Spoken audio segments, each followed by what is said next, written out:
तास। सर्वप्रथम पॅरेग्राफचे वाचन करून घेऊया। अंकुर दिसतील, बीज पेरून 20 दिवस झाले। कांद्याचे बीज अंकुरित होण्यास सुरुवात झाली आहे। कांद्याच्या रोपांबरोबर गवत पण उगले आहे। गवत शेतात आणि बागेत पेरल्याशिवाय उगते। विद्यार्थ्यांनो, आपण पाहिले की राजूचे वडील हे शेतकरी आहे आणि त्यांनी त्यांच्या शेतामध्ये ऑक्टोबर महिन्यामध्ये कांद्याच्या रोपाला सुरुवात केलेली आहे।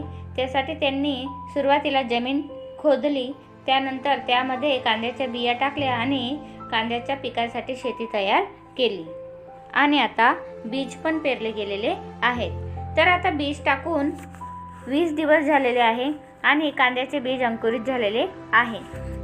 कांद्याचे बीज अंकुरित झाले, परंतु त्यासोबत काही लहान मोठे गवत सुद्धा उगलेले आहेत आणि हे गवत आपोआपच उगत असतात।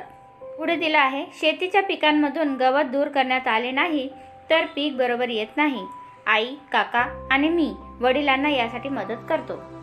तर आपण पाहिलं की कांद्याचे जे पीक आहे त्यासोबत काही लहान मोठे गवत, ज्याला तण सुद्धा म्हटलं जातं, ते उगलेलं आहे आणि त्याला वेळेवर काढून टाकण्यात येते। कारण की जर ते तण किंवा गवत तसेच राहू दिले तर कांद्याच्या पिकाला सुद्धा पोषण मिळत नाही आणि पाहिजे तसे उत्पादन होत नाही, म्हणून या गवताला काढून टाकण्यात येते।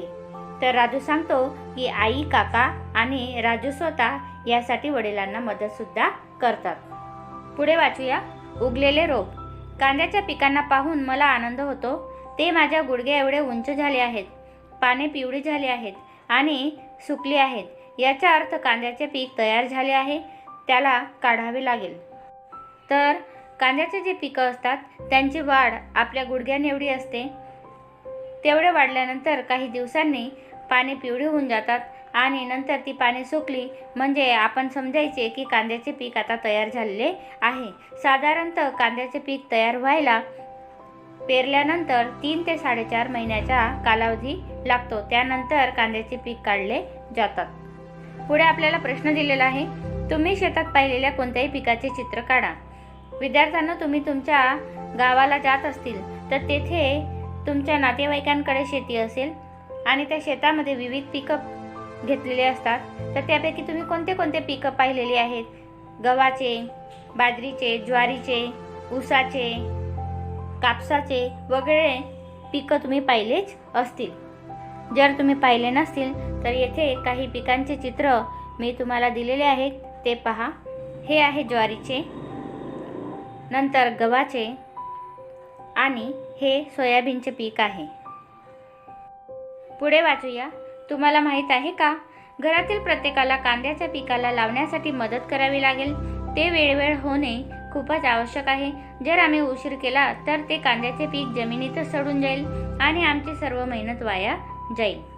राजू वडिलांना शेतात मदत करतो। तुम्ही घरातील वडीलधाऱ्यांना त्यांच्या कामात मदत करतात का? तुम्ही कोणत्या कामात मदत करतात? विद्यार्थ्यांनो, मी तुम्हाला सांगितले की कांद्याचे बी पेरल्यानंतर साधारणतः 3 ते 4.5 महिन्यापर्यंत कांद्याचे पीक घेतले जात असतात।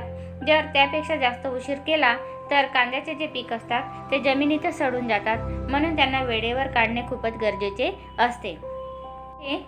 राजूचा पूर्ण परिवार शेतामध्ये मदत करतो।